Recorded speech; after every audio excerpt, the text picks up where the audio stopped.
Now to our special report. In a Chicago hotel, women arranging to be paid for sex. What the men don't know is these women are sheriff's deputies setting up a sting to crack down on sex trafficking. Tia Ewing was there as the bus went down.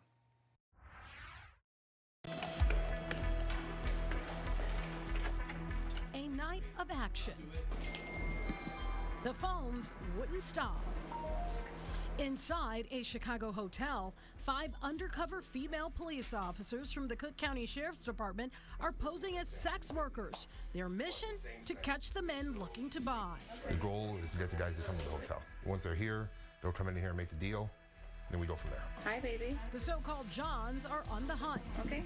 What are you looking for?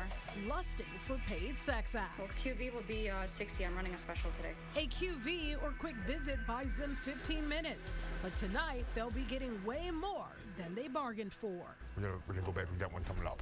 It's a sting operation. They might be talking anywhere from there might be 10 to 15 at the same time.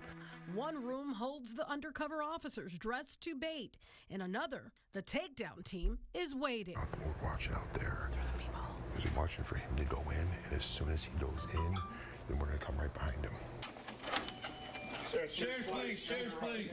This man in his 20s was the first customer reeled in. Are you single, in a relationship? Not anymore. What's different about this operation, instead of being taken to jail, they are slapped with a $1,000 fine. Their cars are towed. Do they search the car or no? Yeah, we will search the car before it's towed just to make sure nothing's in there that's not supposed to be. There's a $500 fee plus impound cost. It could cost nearly $2,000 for what they thought would be a quick escape to pleasure.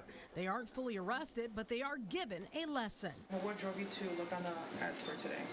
What were you looking for to get out of today? I don't know. I was stupid. I was home and I was being stupid.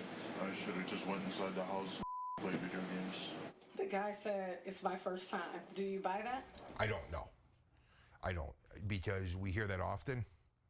And with as many first-timers as we've had alleged to us, I don't buy it. The men lured in by these ads didn't consider one crucial detail. Human trafficking is real, and they are part of the problem. And how many times have you done this before? Cynthia Gonzalez, a victim support specialist with the Cook County Sheriff's Department, lays it all out for them. Trafficking involves people who are foreign coerced into these situations of either exchanging sex or for work purposes. And so you don't know the people who are on these ads are being forced against their will. Is there anything you want to say? Anything you learned today?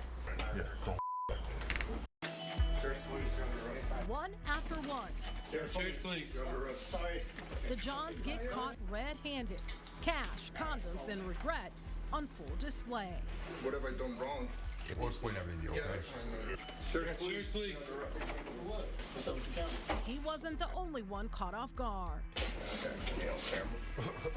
It's an issue advocates for sex workers are shining a light on. Violence is not inherent in the sex trades, but criminalization has forced sex workers underground. Not everyone agrees with stings like this. Some Illinois lawmakers are pushing for full decriminalization of sex work, arguing that criminalization only drives workers underground. If passed, the bill would erase past sex work convictions, remove employment barriers, end government interference in consensual adult transactions, establish a sex workers' bill of rights. Cook County Sheriff Tom Dart isn't convinced. You trying to tell me that there's any set of parents anywhere on this planet that when their daughter is born and they're looking at that little angel they're holding in their hand, they're saying, you know what? Oh my God, I hope she grows up to be a sex worker. Oh my God, that would be our dream.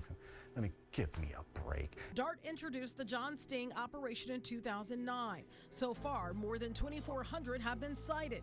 He says it gets at the core of decreasing demand. We would go out, arrest the prostitute, bring them in, they would be released within a short time. They would go right back pretty much to where they were before. The American Journal of Public Health found that between 45% and 75% of all sex workers worldwide will experience violence. It's there. It's there. We all know it. And so the legalization thing, that doesn't get around any of that. On this night, 24 men thought they were paying for a good time. What they got instead was a one-way ticket into handcuffs, hefty fines, and a harsh reality check. Confronted with a survivor's story, a perspective that can change everything. Don't do anything that contributes to any sex trafficking. That's what you learned today? Was it what the young lady said to you that made you feel that way? Pretty much, yeah. I know that naturally, but it hits different when you told, you know, when you could look at it from a different perspective. Again, Tia Ewing reporting. If you know anyone who is a victim of human trafficking, we've got a 24-hour hotline. It's 1-888-373-7888. All calls are anonymous and answered by specially trained advocates. We'll be right back.